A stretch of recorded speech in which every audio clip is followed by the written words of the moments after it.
Sister انم، جلدی سے emergency میں آ جائیں۔ ڈاکٹر زاہد مجھے آرڈر دیتے ہوئے تیزی سے میرے پاس سے گزر گئے۔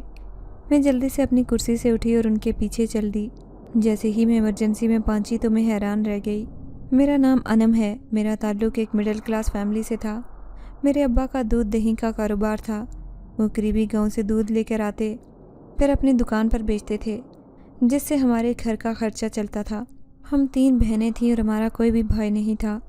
اپنے ماں باپ کی ہم دنیا تھے۔ ہماری دادی بھی حیات تھیں، لیکن میرے گھر والوں کے ساتھ ان کی ناراضگی چل رہی تھی، کیونکہ ابا نے میری اماں سے پسند کی شادی کی تھی اور دادی اس کے لیے راضی نہیں تھیں۔ دادی میرے ابا کے لیے خاندان سے ہی کوئی لڑکی لانا چاہتی تھیں۔ ابا کو چونکہ میری امی پسند آ گئی تھیں، اسی لیے ابا صرف اور صرف میری اماں سے ہی شادی کرنا چاہتے تھے، جبکہ چچا کی شادی دادی نے اپنی مرضی سے ہی کی تھی۔ اسی لیے دادی کو اپنی وہ بہو بہت پسند تھی اور وہ ان کے ساتھ ہی رہتی تھی۔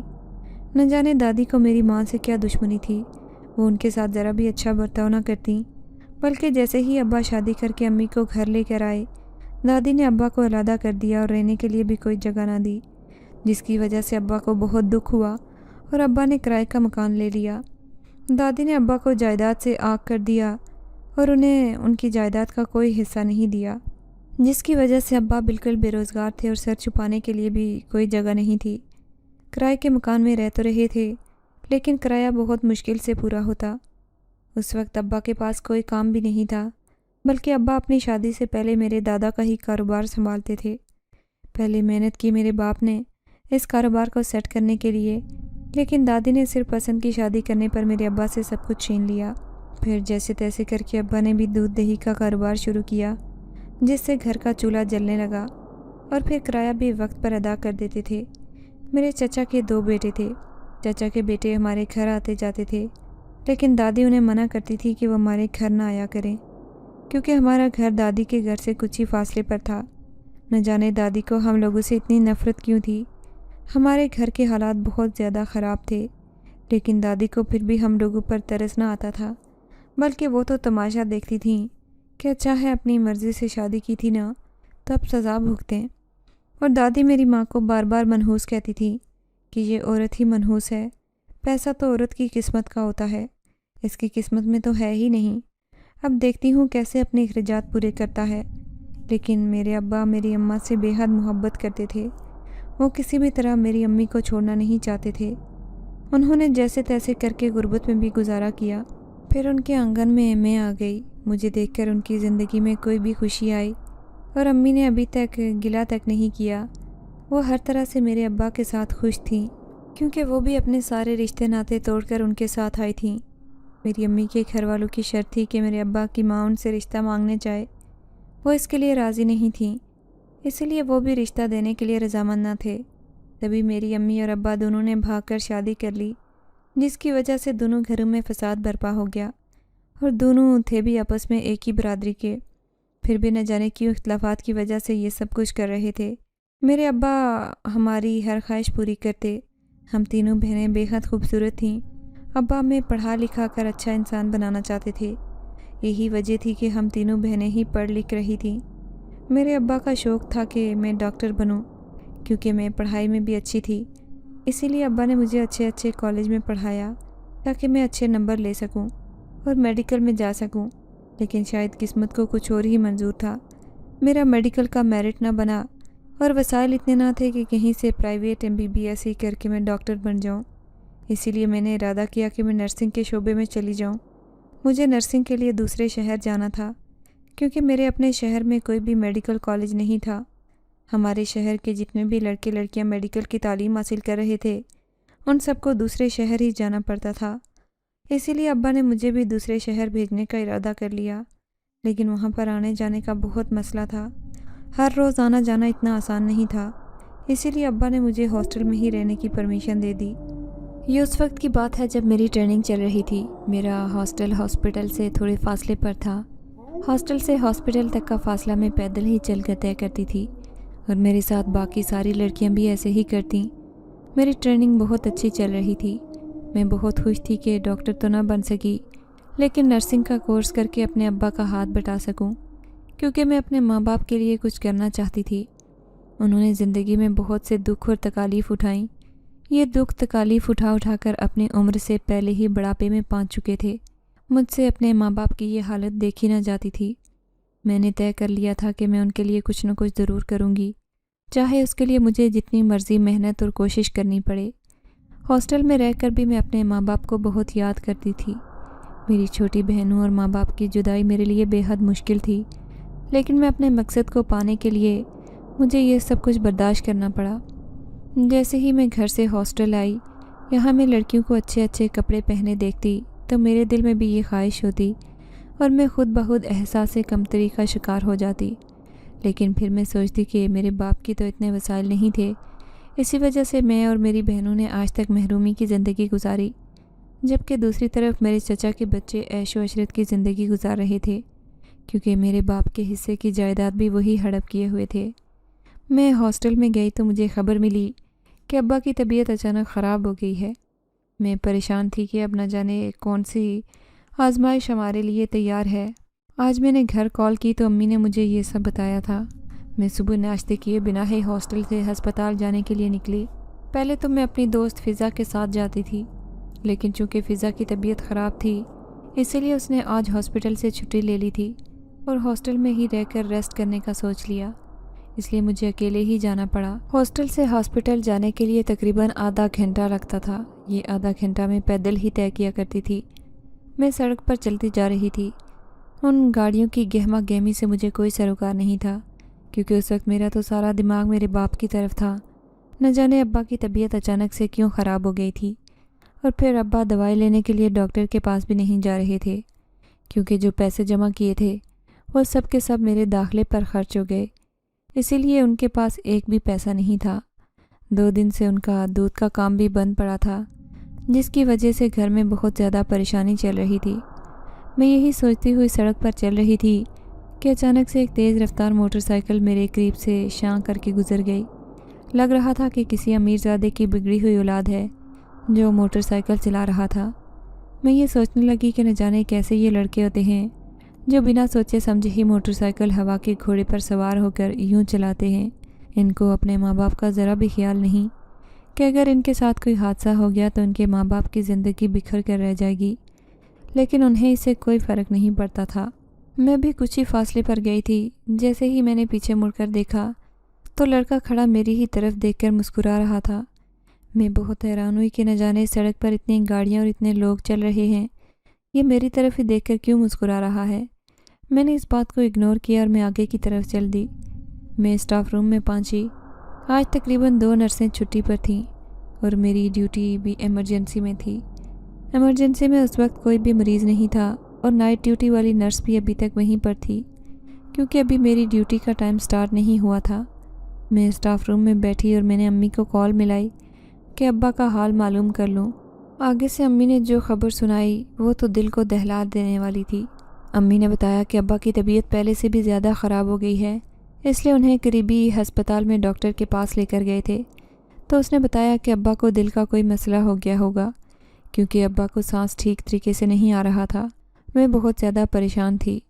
تبھی میں نے امی کو کہا کہ ابا کو لے کر شہر آ جائیں اور میں اپنے ہسپتال میں کسی اچھے ڈاکٹر سے ابا کا چیک اپ کرواؤں گی، کیونکہ یہاں کے تمام ڈاکٹرز ہی مجھے جانتے تھے۔ ابھی میں فون پر ہی تھی کہ میرے کانوں میں آواز آئی، سسٹر انم جلدی سے ایمرجنسی میں آ جائیں۔ ڈاکٹر زاہد مجھے آرڈر دیتے ہوئے تیزی سے میرے قریب سے گزر گئے۔ میں نے امی کو خدا حافظ بولا اور جلدی سے اپنی کرسی سے اٹھی اور ان کے پیچھے چل دی۔ جیسے ہی میں ایمرجنسی میں پہنچی تو میں حیران رہ گئی، کیونکہ آگے تو وہی لڑکا تھا جس کو میں نے آدھا گھنٹہ پہلے سڑک پر تیز رفتار موٹر سائیکل پر دیکھا تھا۔ اس لڑکے کے پاؤں سے بے بہا خون بہہ رہا تھا اور وہ بری طرح سے زخمی تھا۔ اس کا یوں بہتا خون دیکھ کر میں ایک دم سے اوسان خطا ہو گئے میرے۔ ایمرجنسی میں اس وقت 1-2 مریض اور آ گئے۔ ان میں ایک عورت تھی جس کی حالت کافی تشویشناک تھی۔ ڈاکٹر زاہد نے مجھے جلدی سے آرڈر دیا کہ میں اس عورت کو انجیکشن لگا دوں۔ میں نے ان کے حکم کی تعمیل کرتے ہوئے اس عورت کو انجیکشن لگانا شروع کر دیا، لیکن دوسری ہی طرف میں نے اس زخمی لڑکے کو سسٹر نوشین کے ساتھ الجھتے دیکھا۔ وہ اس کے ساتھ الجھ رہا تھا اور کہہ رہا تھا کہ وہ اس سے پٹی نہیں کروائے گا، لیکن اس کے پاؤں پر بے بہا خون بہہ رہا تھا۔ تبھی ڈاکٹر زاہد اس کے پاس آئے اور بولے کہ دیکھیں جناب، آپ کے پاؤں سے کافی زیادہ خون بہہ رہا ہے، تو آپ پٹی کروا لیں۔ اور وہ بار بار کہہ رہا تھا کہ نہیں، میں نے وہ جو سامنے سسٹر کھڑی ہیں ان سے پٹی کروانی ہے۔ جیسے ہی میں نے اس کی طرف دیکھا تو اس کی آنکھوں میں جھلکتی مسکراہٹ جو اس کی آنکھوں سے شروع ہو کر اس کے ہونٹوں تک آ رہی تھی، وہ دیکھ کر میں حیران رہ گئی تھی۔ تبھی اس نے میری طرف اشارہ کیا۔ ڈاکٹر زاہد بھی اس کی اس بات پر حیران ہو گئے۔ انہوں نے سسٹر نوشین کو بولا کہ وہ صورت کو انجیکشن لگائیں اور مجھے وہاں بلا لیا اور کہنے لگے آپ اس مسٹر کی پٹی کر دیں کیونکہ ان کا خون بہت زیادہ بہہ چکا ہے۔ لیکن اس لڑکے کو تو جیسے کوئی فرق ہی نہیں پڑ رہا تھا۔ میں نے اس کے زخم پر پٹی لگا دی۔ اس کا خون کچھ کم ہوا تھا اور 1-2 سٹیچز بھی لگے، لیکن اسے تو تکلیف کا ذرا بھی احساس نہیں تھا۔ پھر بھی اس کے پاؤں پر وزن نہیں پڑ رہا تھا۔ جیسے ہی ڈاکٹر نے اس کا پاؤں چیک کیا تو پتہ چلا کہ اس کا پاؤں فریکچر ہو گیا ہے، لیکن وہ عجیب و غریب قسم کا لڑکا تھا۔ مجھے احساس ہو گیا تھا کہ یہ سچ میں کسی امیر باپ کی بگڑی ہوئی اولاد ہے جس کو نہ تو اپنے غلط کام کی پرواہ تھی، کیونکہ اتنی تیزی سے وہ اپنی موٹر سائیکل چلا رہا تھا اور اس کا نتیجہ یہی نکلنا تھا کہ ایکسیڈنٹ ہونا تھا، اور وہ ہو گیا، لیکن اسے فرق ہی نہیں پڑ رہا تھا۔ ایسے لگ رہا تھا کہ نہ تو وہ اپنے کیے پر نادم ہے اور نہ ہی اسے کسی تکلیف کا احساس ہے۔ ایسے انسان کم ہی دیکھنے کو ملتے ہیں جیسا کہ میں نے وہ لڑکا دیکھا۔ اب مجھے مزید اس کی نگہداشت کے لیے لگا دیا گیا تھا۔ اسے جیسے ہی وارڈ میں شفٹ کیا گیا تھا، اس سے میں نے کہا کہ آپ اپنے گھر والوں کو اطلاع کر دیں کہ آپ ہاسپٹل میں ایڈمٹ ہو گئے ہیں، تو وہ بولا نہیں، آپ ہیں، گھر والوں کی کیا ضرورت ہے، اور وہ ایسے آنکھیں گھماتا ہوا باتیں کر رہا تھا جیسے بہت ہی مغرور ہو۔ مجھے اس کی یہ بات بہت عجیب لگی۔ جب میں اس کی پٹی چینج کرنے لگتی تھی تب یہ مجھے 100 باتیں سناتا اور نخرے دکھاتا، پھر کہیں جا کر میں اس کی پٹی چینج کرتی۔ اس کو ہسپتال سے ڈسچارج کر دیا گیا تھا۔ اسی دن اماں بھی ابا کو لے کر شہر آ گئی تھیں۔ میں نے ڈاکٹر اجمل جو کہ ہارٹ اسپیشلسٹ تھے ان کی سلپ بنوائی، کیونکہ میں اسی ہسپتال میں پچھلے 2 مہینوں سے ٹریننگ لے رہی تھی۔ اس وجہ سے مجھے اپنی باری کا انتظار نہ کرنا پڑا اور میں ابا کو لے کر ڈاکٹر کے پاس گئی۔ ڈاکٹر اجمل نے جیسے ہی ابا کا مکمل چیک اپ کیا تو انہوں نے جو تشویش کی وہ انتہائی خطرناک تھی۔ ابا کو ہارٹ اٹیک آیا ہے اور ان کی زندگی ابھی بھی خطرے سے باہر نہ تھی۔ ڈاکٹر کا کہنا تھا کہ اگر جلد از جلد ان کا آپریشن نہ ہوا تو یہ موت کے منہ میں بھی جا سکتے ہیں۔ یہ سن کر میرے پاؤں کے نیچے سے زمین نکل گئی۔ یہ سب کیا ہو رہا ہے؟ ابھی ڈاکٹر زاہد نے کہا کہ اس آپریشن کے لیے تقریباً 15 لاکھ درکار ہوں گے۔ میں بہت پریشان ہوں کہ یہ پیسہ کہاں سے آئے گا۔ کچھ نہ کچھ تو میں ڈسکاؤنٹ لے لیتی، لیکن سارے پیسے تو ہسپتال والے بھی معاف نہ کرتے، کیونکہ یہ ہسپتال اچھا خاصا مہنگا تھا۔ میں نے ابا سے یہ بات چھپا لی تھی۔ اسی دن میں نے ہسپتال سے چھٹی لی اور ابا کے ساتھ واپس اپنے شہر چلی گئی کہ وہاں جا کر پیسوں کا بندوبست کروں اور جلد از جلد ابا کا آپریشن کروا سکوں، کیونکہ اس وقت تو میرے پاس ابا کو ہسپتال میں ایڈمٹ کروانے کے بھی پیسے نہیں تھے۔ اس لیے میں تاحد پریشان تھی۔ جیسے ہی میں اپنے شہر پہنچی تو میں نے ارادہ کیا کہ میں دادی کے پاس جاؤں گی، دادی سے بات کروں گی تاکہ وہ ہمارے حصے کا پیسہ ہمیں دے دیں تاکہ میں اپنے ابا کا آپریشن کروا سکوں۔ ابا مجھے منع کرتے رہے کہ میں ٹھیک ہو جاؤں گا، تمہیں ضرورت نہیں ہے دادی کے پاس جانے کی، کیونکہ دادی کبھی بھی نہیں مانیں گی۔ ان کا کہنا تھا کہ وہ اچھی طرح سے جانتے ہیں کہ دادی بہت ضدی ہیں، وہ اپنی ضد سے کبھی بھی نہیں ہاریں گی۔ لیکن میں ابا کی کنڈیشن جانتی تھی، اسی لیے میں ایک دفعہ کوشش کرنا چاہتی تھی۔ اپنے ابا کی جان بچانے کے لیے میں نے ہر ممکن کوشش کی، اور میں سوچ رہی تھی کہ جب دادی یہ سنیں گی کہ ان کے بیٹے کی جان خطرے میں ہے وہ کسی نہ کسی طرح مان جائیں گی۔ میں جیسے ہی چچا کے گھر گئی، میں زندگی میں پہلی دفعہ چچا کے گھر آئی تھی۔ دادی کو اکثر آتے جاتے دیکھتی تو بہت دل کرتا تھا ان سے بات کرنے کو۔ آج جب بات کرنے جا رہی تھی تو عجیب سی پریشانی تھی کہ اگر دادی نے نہ کر دی تو کیا ہوگا، اور دادی اور چچا کے پاس پیسے کی کوئی کمی تو نہ تھی۔ جب میں دادی کے پاس پہنچی تو چچی بھی وہیں موجود تھی۔ میں نے دادی کو ابا کی طبیعت کے بارے میں بتایا کہ ابا کو ہارٹ اٹیک آیا ہے اور ان کی حالت کافی خراب ہے، وہ خطرے میں ہیں اور آپ ہمارے حصے کے پیسے ہمیں دے دیں۔ دادی تو ابھی نہیں بولی اور اس سے پہلے ہی چچی بول پڑی کہ کون سے حصے کی بات کرتے ہو، ہمارے پاس کوئی کسی کا حصہ نہیں، یہ تو خود تمہارے چچا کی کمائی ہوئی دولت ہے، اسی لیے تو تمہاری دادی نے یہ ساری ہمیں دے دی، اگر تمہارے باپ نے کچھ کمایا ہوتا تو اسے ملتا۔ مجھے چچی کی یہ بات سن کر بہت دکھ ہوا۔ اس وقت دادی بھی تڑپ اٹھی۔ دادی چونکہ خالی ہاتھ تھیں کیونکہ ساری دولت جائیداد وہ چچا کے نام لگوا چکی تھیں، اس لیے اب ان کے بس میں کچھ بھی نہیں تھا اور چچی سے ڈرتی وہ ابا کو دیکھنے تک نہ آئی۔ حالانکہ میں دادی کی طرف دیکھ چکی تھی، انہیں لگتا تھا کہ اگر وہ ابا کو دیکھنے آئی تو پیچھے سے چچی ناراض ہو جائیں گی اور انہیں گھر سے نکال دیں گی، اور ابا کے ساتھ وہ رہنا نہیں چاہتی تھیں۔ جب میں وہاں سے مایوس ہو کر نکلی تو اس وقت مجھے کوئی بھی وسیلہ نظر نہیں آ رہا تھا کہ میں کہاں جاؤں۔ میں نے پھر اماں اور ابا کو ساتھ لیا اور دوبارہ سے شہر چلی گئی کہ وہاں جا کر میں ڈاکٹر اجمل کی منت کروں گی، کسی اور ڈاکٹر سے ہیلپ لوں گی تاکہ میرے ابا کا آپریشن ہو سکے اور ان کی جان بچ سکے، کیونکہ وہی میرا باپ تھا جس نے ہمارے لیے اتنا کچھ کیا اور میں اس کے لیے کچھ بھی نہیں کر پا رہی تھی۔ جیسے ہی میں ہسپتال پہنچی تو مجھے سسٹر نوشین نے بتایا کہ ابا کے داخلے، فیس اور آپریشن کے پیسے جمع ہو گئے ہیں۔ میں سن کر بہت حیران ہوئی کہ کس نے جمع کروائے ہیں، لیکن اس بارے میں سسٹر نوشین کو بھی کچھ پتہ نہیں تھا کہ کون جمع کروا گیا، لیکن فیس جمع ہو چکی ہے۔ میں بہت حیران تھی کہ یہ سب کیسے ہوا، اور اس وقت جس نے بھی کیا تھا میں اس کی شکر گزار تھی۔ کاش وہ میرے سامنے ہوتا اور میں اس کا دلی شکریہ ادا کرتی، لیکن مجھے اس کا پتہ ہی نہیں تھا، اسی لیے میں نے اللہ کا نام لے کر ابا کا آپریشن کروا دیا۔ ابا کا دل کا آپریشن کامیاب ہو گیا تھا اور کچھ دنوں کے لیے انہیں ہسپتال میں رکھا گیا۔ چونکہ میں بھی اپنی ڈیوٹی دے رہی تھی، میں وقتاً فوقتاً ابا کا پتہ کرتی رہتی تھی۔ تبھی مجھے آرڈر ملا کہ میں اسی لڑکے کے گھر، جس کا پاؤں فریکچر ہو گیا تھا، ابھی تک اس کا پاؤں ٹھیک نہیں ہوا تھا، اور ڈاکٹر زاہد کا کہنا تھا کہ میں ہی اس کے گھر جاؤں گی کیونکہ وہ کسی اور کو رکھنے کے لیے تیار نہیں، اسی لیے مجھے ان کے گھر جانا پڑے گا تاکہ اس کی مکمل دیکھ بھال کر سکوں اور اس کا پاؤں جلدی سے ٹھیک ہو جائے، کیونکہ کافی اس کی بڑی سفارش تھی اور وہ امیر گھرانے سے تعلق رکھتا ہے۔ ڈاکٹر زاہد کی یہ بات سن کر سسٹر شہلا اور سسٹر نوشین مجھے عجیب نظروں سے دیکھنے لگیں۔ تبھی سسٹر شہلا کے یہ الفاظ میرے کانوں میں گونجے کہ اس کی چالاکیاں لگتا ہے اس کے کام آ گئی ہیں، اس دفعہ امیر مرغا پھنسایا ہے اس بے شرم نے۔ ان کی یہ بات سن کر مجھے بہت دکھ ہوا، لیکن میں نے خاموشی اختیار کی کیونکہ میں بے بس تھی۔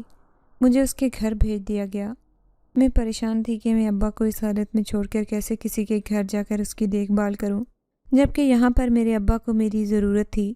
لیکن کیا کرتی، مجھے اپنی ڈیوٹی بھی تو کرنی تھی، اور اگر نہ کرتی تو مجھے ہسپتال سے ہی نکال دیا جاتا۔ اسی لیے میں نے ابا اور اماں سے بات کر لی تھی کہ میں اپنی ڈیوٹی دینے کسی کے گھر جایا کروں گی اور دن میں ہاسپٹل میں نہیں آیا کروں گی، کیونکہ 2-3 دن کے بعد تو ابا نے ہسپتال سے ڈسچارج ہو جانا تھا اور پھر ابا نے گھر چلے جانا تھا۔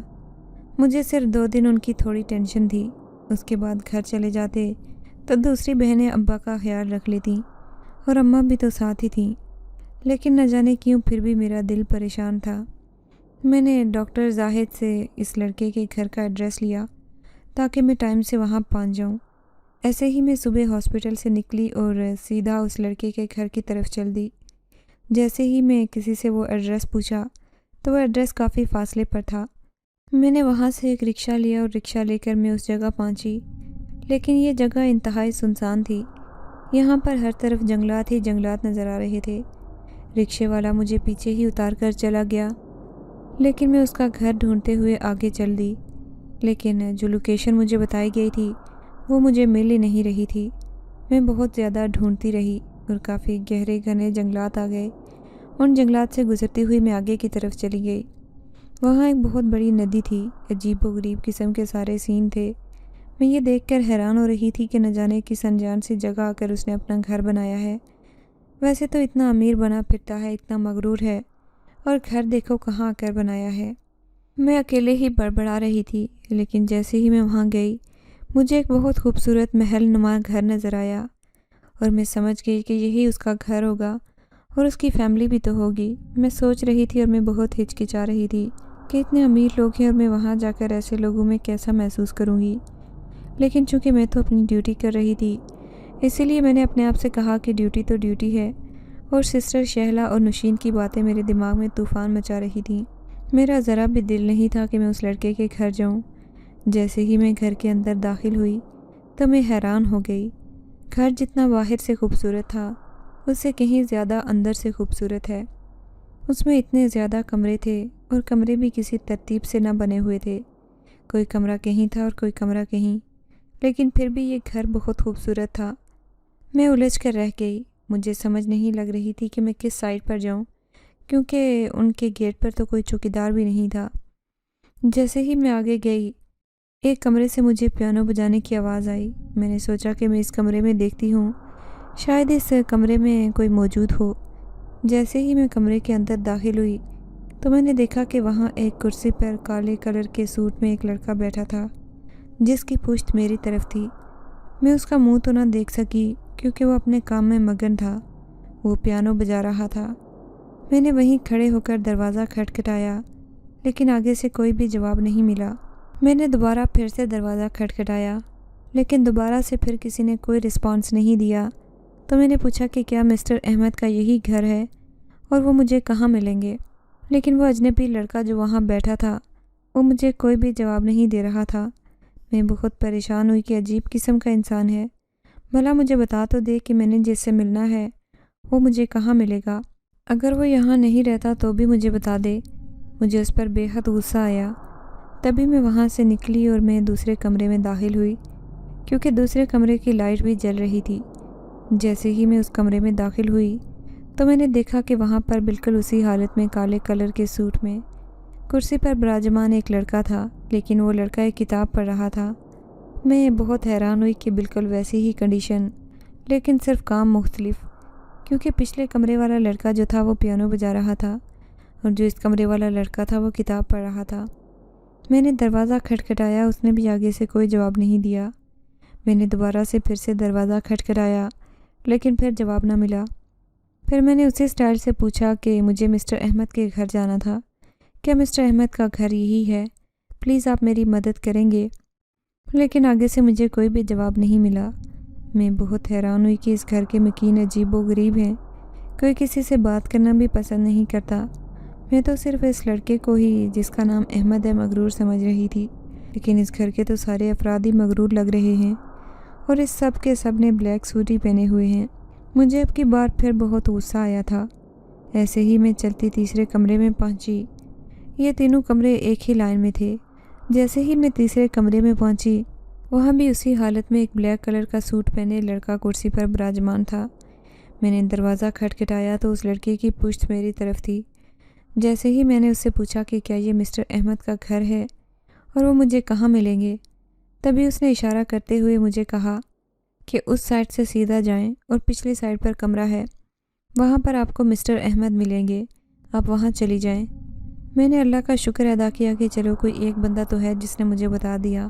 میں آگے کی طرف چل دی۔ وہاں سے گول دائرے میں گھومتے ہوئے مجھے ان کمروں کی سمجھ نہیں لگ رہی تھی۔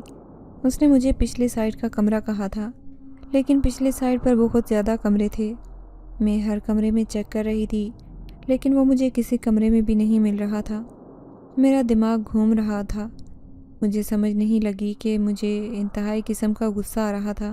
میرا دل اور ایک عجیب سی وحشت جو میرے دل میں پھیلی ہوئی تھی۔ میں بہت خوف میں مبتلا ہو گئی۔ میں سوچ رہی تھی کہ نہ جانے میں کہاں پھنس گئی ہوں۔ عجیب و غریب قسم کی جگہ تھی، عجیب قسم کے لوگ تھے۔ مجھے سمجھ نہیں لگ رہی تھی کہ میں کیا کروں۔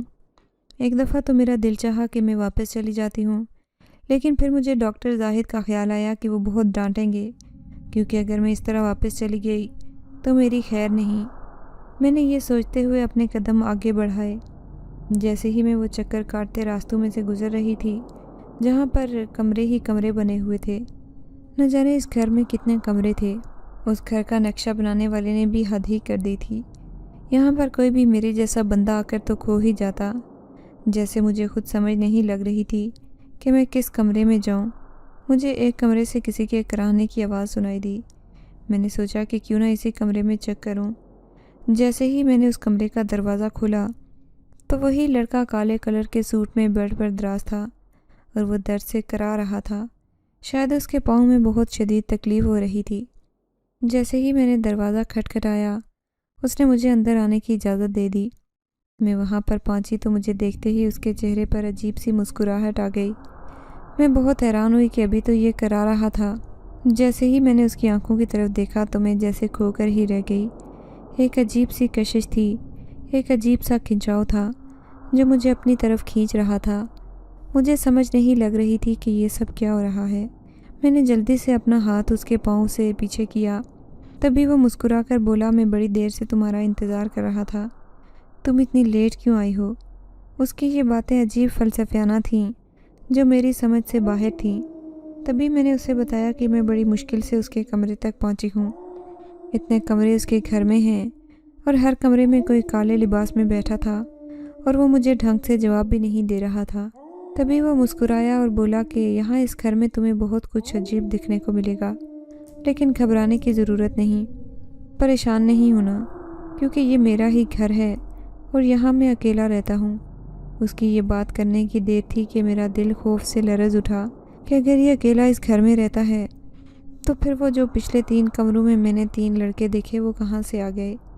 میرا دل اب خوف سے مکمل طور پر بھر چکا تھا۔ میں نے سارا دن اس کی دیکھ بھال میں گزارا۔ وہ بہت خوش تھا۔ جیسے ہی شام ہونے لگی وہ میری ڈیوٹی کا ٹائم بھی ختم ہو چکا تھا۔ میں جیسے ہی اپنا بیگ اٹھا کر وہاں سے نکلنے لگی، پیچھے سے اس نے میرا ہاتھ پکڑ لیا اور بولا، کل جلدی آ جانا، میں تمہارا انتظار کروں گا۔ میں اس بات میں سر ہلاتی ہوئی اس کمرے سے نکلی، لیکن ابھی میں کچھ فاصلے پر ہی گئی تھی کہ مجھے یاد آیا کہ میں اپنا موبائل تو اس کمرے میں ہی بھول آئی ہوں۔ جیسے ہی میں موبائل لینے کے لیے پیچھے مڑی تو دیکھ کر حیران رہ گئی، کیونکہ ان کمروں کی تو ساری ترتیب پھر سے چینج ہو چکی تھی۔ جس ترتیب میں وہ کمرے پہلے تھے اب وہ ترتیب نہ رہی تھی۔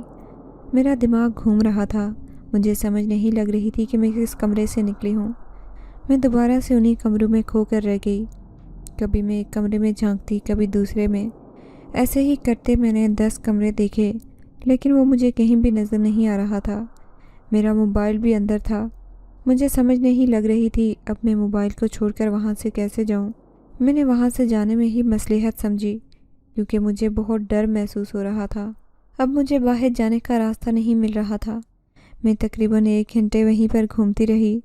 ایسے لگ رہا تھا جیسے میں ابھی بے ہوش ہو جاؤں گی۔ میرا دماغ چکرانے لگا۔ تبھی مجھے پتہ ہی نہیں چلا کہ میں 1 منٹ میں بے ہوش ہو کر نیچے گر گئی۔ جیسے ہی میں نے آنکھیں کھولی تو میں اس لڑکے کے کمرے میں موجود تھی۔ وہ خود کرسی سے ٹیک لگائے بیٹھا میری طرف ہی تکے جا رہا تھا۔ جیسے ہی میں نے آنکھیں کھولی میں ہڑبڑا کر اٹھ کر بیٹھ گئی اور بولی، میں اپنا موبائل لینے آئی تھی۔ مجھے سمجھ نہیں لگی کہ میں کس کمرے سے نکلی ہوں، کیونکہ کمروں کی ترتیب دوبارہ غلط ہو چکی تھی۔ یہ کیسا گھر ہے؟ مجھے سمجھ نہیں لگ رہی۔ پلیز اللہ کا واسطہ ہے مجھے یہاں سے نکالیں، میں جانا چاہتی ہوں۔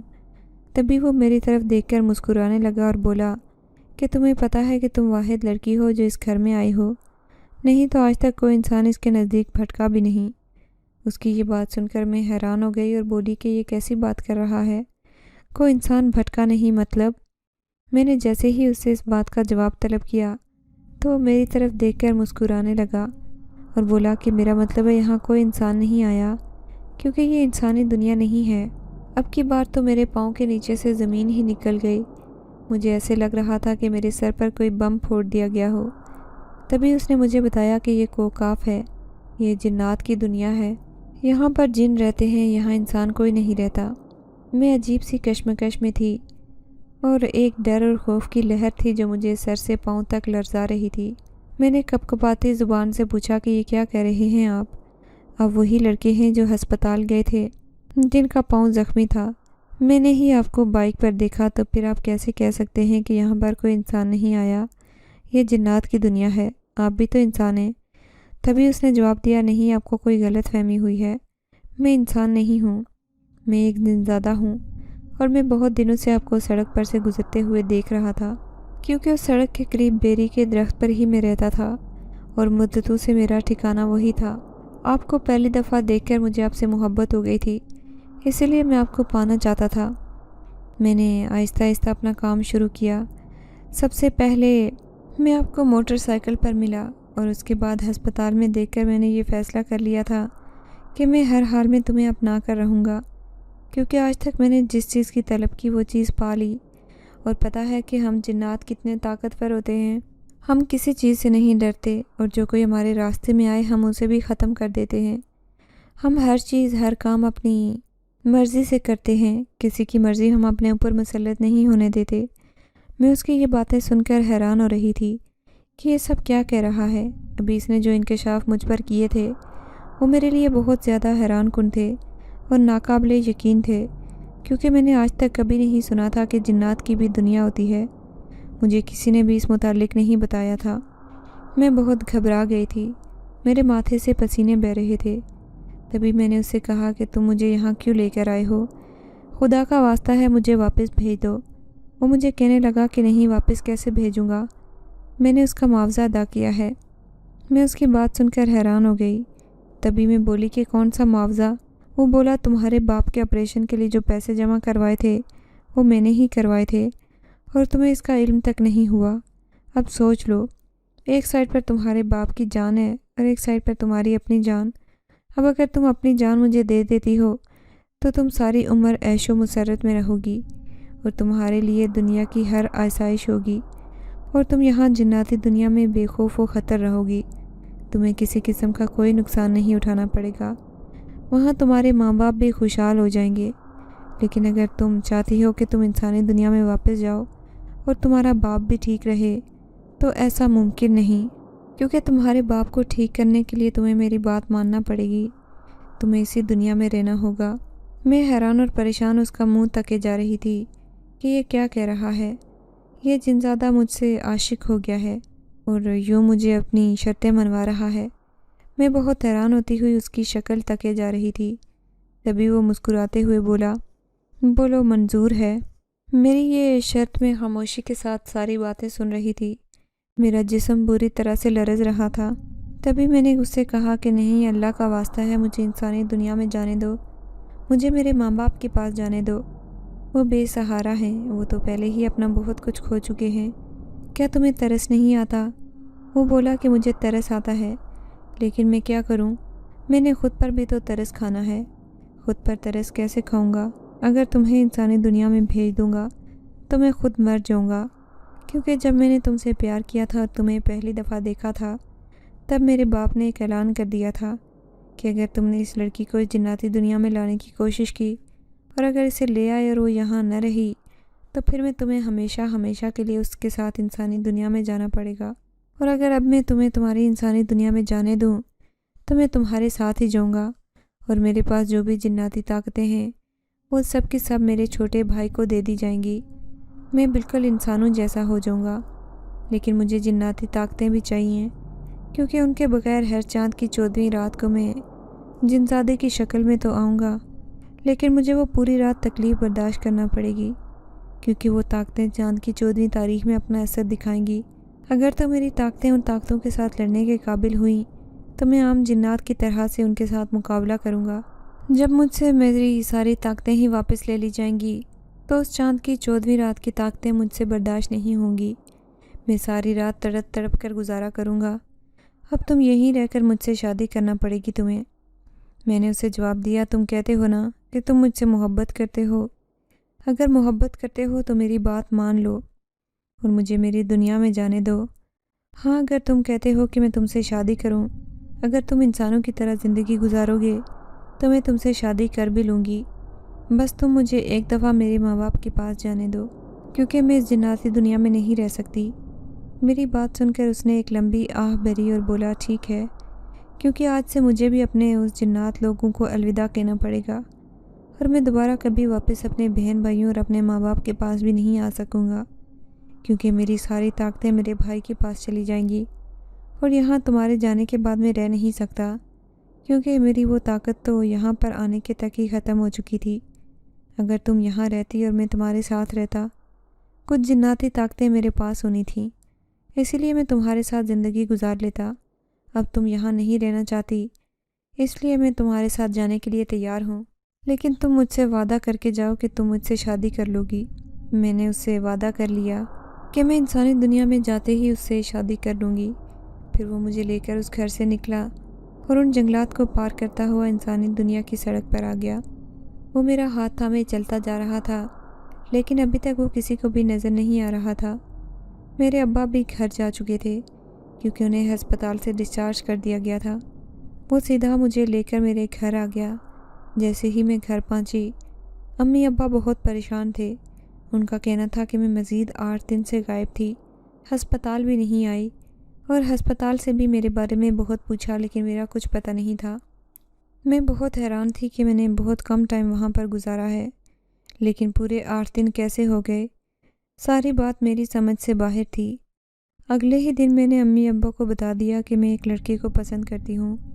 انہیں میری اس بات پر کوئی بھی اعتراض نہیں تھا، اور میں نے انہیں بتایا کہ وہ لڑکا اچھا خاصا کماتا ہے، اس کا اپنا کاروبار ہے، کیونکہ وہ اپنے ساتھ بہت زیادہ مال و دولت لے کر آیا تھا اور اس نے اپنی بہت بڑی بوتیک بنا لی تھی۔ تبھی اس نے میرا رشتہ میرے ماں باپ سے مانگا۔ امی ابو اس کے لیے راضی ہو گئے۔ دادی کو بھی احساس ہو گیا تھا، اور احمد نے ہی چچا کو نہ جانے کیسے ابا کی جائیداد واپس کرنے کے لیے راضی کیا۔ چچا نے جو میرے ابا کے حصے کی جائیداد تھی ساری کی ساری میرے ابا کے نام کروا دی، اور میری احمد سے شادی ہو چکی تھی۔ احمد اب سب کو نظر آتا تھا، کیونکہ وہ انسانی روپ میں ہی اس دنیا میں رہ رہا تھا، لیکن ہر 14ویں کی چاند کی تاریخ کو اس کی طبیعت بہت زیادہ خراب ہوتی ہے۔ سب مجھ سے پوچھتے ہیں کہ ایسا کیوں ہوتا ہے، لیکن میں کسی کو یہ نہیں بتاتی کہ وہ جن تھا اور جن سے وہ انسانی روپ میں آیا ہے، کیونکہ اب میں بھی اس سے محبت کرتی ہوں اور اس کے ساتھ زندگی گزارنا چاہتی ہوں۔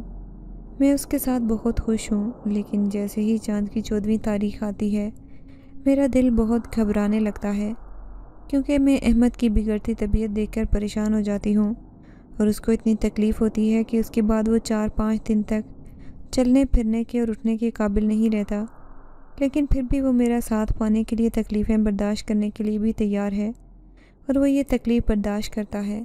اب آپ ہی بتائیں کہ میں نے احمد کو اپنے ساتھ لا کر کچھ غلط تو نہیں کیا، کیونکہ اگر میں اسے اپنے ساتھ نہ لاتی تو وہ مجھے ہمیشہ کے لیے کوکاف میں رکھ لیتا۔ اب میں اس کو ساتھ لے کر آئی ہوں۔ اب وہ اپنے ماں باپ سے ملنے بھی نہیں جا سکتا، کیونکہ اس کی ساری طاقتیں اس کے چھوٹے بھائی کے پاس جا چکی ہیں۔ لیکن ایک پچھتاوا ہے جس میں دن رات سلگتی ہوں۔ مجھے بتائیے کہ میں کیا کروں۔